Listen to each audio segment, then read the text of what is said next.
کا حوالہ دینے سے آپ سے بات شروع کروں گا کہ قُلْ إِن كُنتُمْ تُحِبُّونَ اللَّهَ فَاتَّبِعُونِي يُحْبِبْكُمُ اللَّهُ۔ وہ لوگ جو چاہتے ہیں کہ اللہ سے محبت کریں، اور رسول ان سے کہہ دو کہ وہ تمہارے نقش قدم پر چلیں، تمہاری اتباع کریں، یحببکم اللہ، اللہ ان سے محبت کرنے لگے گا۔ یعنی آپ اللہ کے عاشق بننا چاہتے ہیں، اللہ کہتا ہے نہیں، میرے رسول کی اتباع کرو، میں تمہارا عاشق بن جاؤں گا۔ یعنی بالکل الٹ معاملہ ہے۔ تو اب اتباع جو ہے آج کے دور میں، یہ اتباع ایک تو ہوتی ہے کہ ظاہری اتباع کی جائے، ہمارے ہاں عموماً اسی کو، ایک ہوتی ہے اندرونی اتباع کی جائے۔ بالکل جی، جیسے ڈاکٹر صاحب نے فرمایا کہ آج کے اس پرفتن دور میں کامیابی کا اور نجات کا اگر کوئی راستہ ہے تو وہ اتباع رسول ہے، اور آپ صلی اللہ علیہ وسلم وہی فرماتے تھے جو آپ کو ودیت کیا جاتا تھا وحی کے ذریعے، اور آپ کی پوری زندگی ایک مشعل راہ ہے۔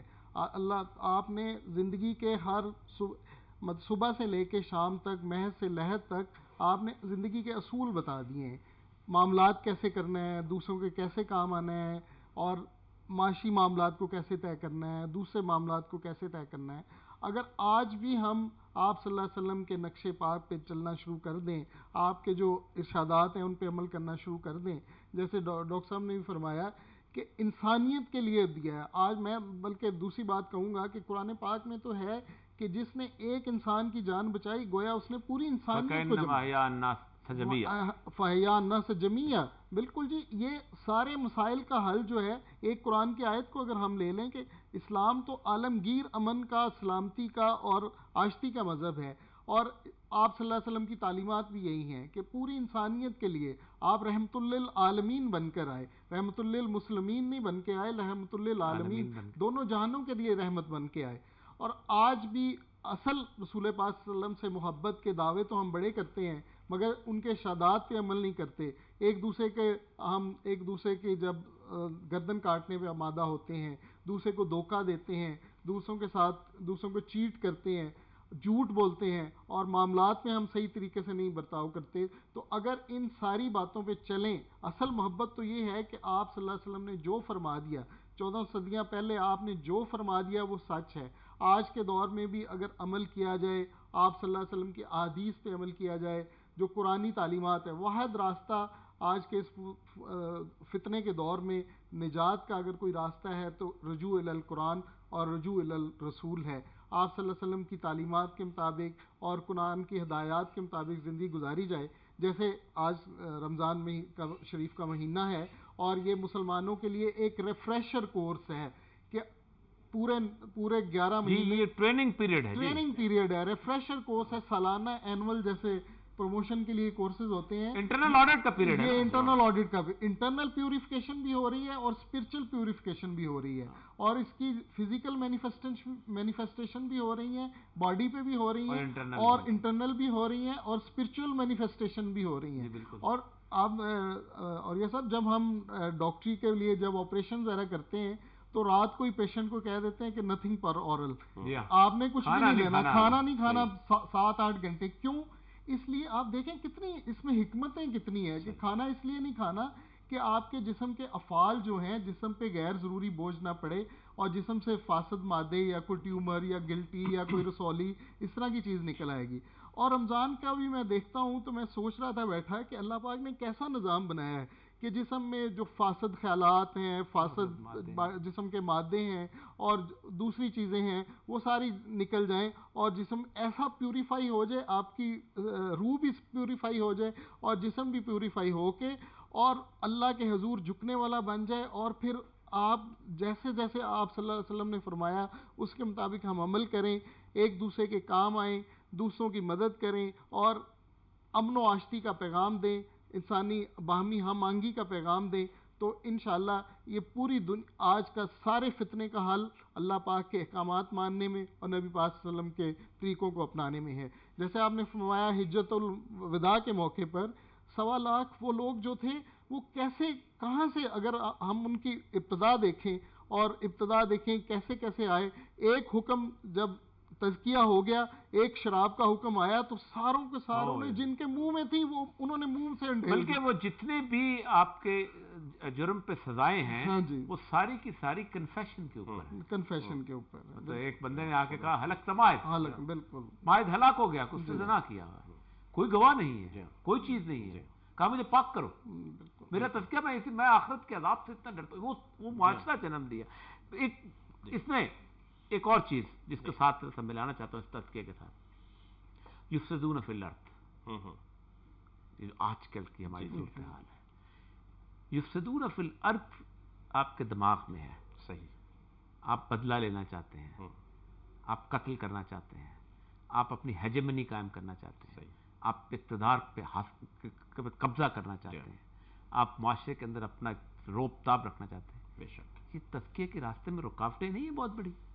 بلا شبہ ہیں، لیکن دیکھیے بات یہ ہے کہ رسول اللہ صلی اللہ علیہ وسلم کا جو تزکیہ نفس کا نظام ہے نا، یہ بڑا فطری اور سائیکالوجیکلی بڑا مضبوط نظام ہے.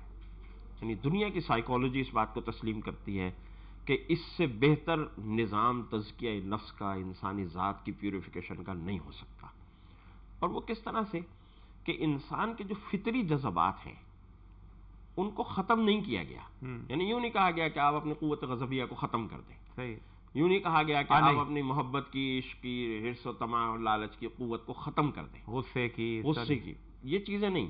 یعنی محبت کے جذبات بھی اپنی جگہ اور موجود رہنے چاہیے، اور غصے کے جذبات بھی موجود رہنے چاہیے. اشداء علی الکفار رحماء بینہم، غصے کے اظہار کا ایک موقع ہے، وہاں غصے کا اظہار ہو. اور رحماء بینہم، آپس میں جب ہیں تو محبت اور ہمدردی، ایک دوسرے کی خیر خواہی، یہ چیز ہونی چاہیے. یہ چیز جب ہم چھوڑ دیتے ہیں اور ہم یہ کرتے ہیں کہ جہاں غصے کا اظہار کرنا چاہیے وہاں ہم محبت کا اظہار کرنے لگتے ہیں، اور جہاں محبت کا اظہار کرنا چاہیے وہاں ہم غصے کا اظہار کرنا، تو فساد مچتا ہے. اگر ہم ہر چیز کو، فساد کیا ہے؟ فساد کا مطلب ہے ظلم، عدل کا نہ ہونا. اور عدل کیا ہے؟ وضع الشیء فی محلہ، جس کا مقام ہے اس کو اس مقام پر رکھ دو تو عدل ہو جائے گا. عدل ہو جائے گا تو فساد ختم ہو جائے گا. اور فساد اسی وجہ سے ہوتا ہے کہ ہم چیزوں کو ان کی جگہ سے ہٹا دیتے ہیں، کہ جہاں محبت کا اظہار کرنا ہے وہاں ہم غیظ و غضب کا اظہار کر رہے ہیں، جہاں ہمیں غیظ و غضب کا اظہار. اب معاملہ کیا ہے کہ جہاں معاملہ ہمیں یوں نظر آتا ہے کہ دین کی خلاف ورزی ہو رہی ہے، دین کے خلاف بغاوت ہو رہی ہے، رسول اللہ صلی اللہ علیہ وسلم کی گستاخی ہو رہی ہے، وہاں ہم کہتے ہیں نہیں صاحب نہیں، محبت، پیار، امن سے، دیکھو رسول اللہ صلی اللہ علیہ وسلم نے بھی اس طرح سے امن سکھایا. اور جب ہم اپنے بھائیوں سے ملتے ہیں، اپنے معاملات آتے ہیں، میری شان میں کوئی گستاخی کرتا ہے، میرے کوئی پیسے دبا دیتا ہے، تو میں اس کو لڑنے کے لیے کھڑا ہو جاتا ہوں، میں اس کو قتل کرنے کے درپے ہو جاتا ہوں. یہ جو چیز ہے، یہ گویا ہم اپنے جذبات کو غلط مقام پر استعمال کرتے ہیں. یہ اگر ہم درست کر لیں تو فساد ختم ہو جائے گا اور عدل اور انصاف قائم ہو جائے گا، معاشرہ پاکیزہ ہو جائے گا. اور یہ یوں ہے کہ ہر آدمی اپنی ذمہ داری محسوس کرے، ایک ایک فرد ٹھیک ہوتا جائے گا تو معاشرہ خود بخود ٹھیک ہوتا چلا جائے گا. ماشاءاللہ، سبحان اللہ جی. بہت بہت شکریہ جناب ڈاکٹر آصف شاہ صاحب، جناب سعد صدیقی صاحب. ناظرین، سید الانبیاء صلی اللہ علیہ وآلہ وسلم جس معاشرے میں آئے تھے وہ معاشرہ اپنی برائیوں کی وجہ سے عروج پہ تھا. وہ لوگ کہ جن کے ہاں شہوانیت سے لے کے ذاتی جاہ اس حد تک بڑی ہوئی تھی کہ وہ باقی سارے معاشرے کو اجمی اور گونگا کہا کرتے تھے. غلاموں کے ساتھ جو ان کا رویہ تھا، زیر دستوں کے ساتھ جو ان کا رویہ تھا، وہ اتنا انسانیت کش تھا کہ جس کا تصور نہیں کیا جا سکتا. ایسے معاشرے میں سید الانبیاء کے 23 سال گزرنے کے بعد جو ٹیم آپ نے تیار کی وہ ایسی ٹیم تھی کہ سیدنا عمر بن خطاب جیسا شخص حضرت بلال کو سیدنا بلال یعنی میرے آقا بلال کہتا ہے. ایک دفعہ سیدنا بلال کے بارے میں آپ نے کچھ ترش گفتگو کر دی جس پر رسول اللہ صلی اللہ علیہ وسلم نے ناراضگی کا اظہار کیا. تو حضرت عمر فاروق مسجد نبوی کے باہر لیٹ گئے، اپنی زبان باہر نکالی اور کہا بلال اس پہ قدم رکھ کے چلو کہ اس نے تمہاری شان میں گستاخی کی ہے.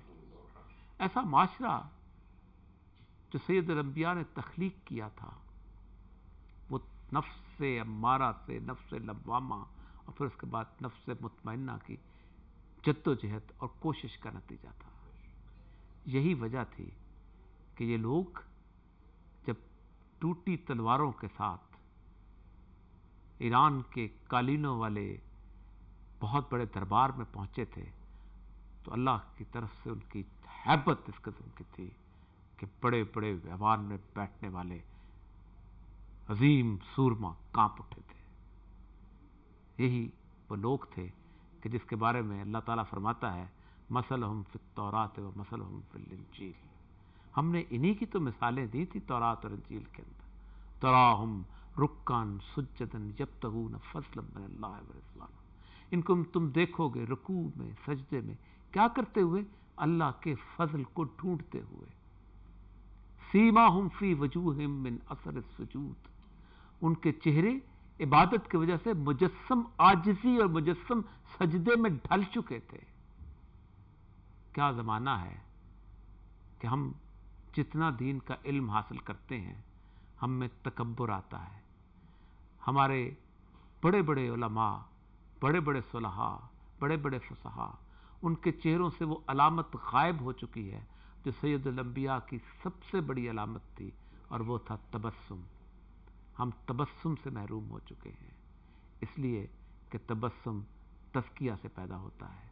اللہ تعالی ہمیں تزکیہ کی منزل سے گزرنے اور کامیاب ہونے کی توفیق عطا فرمائے۔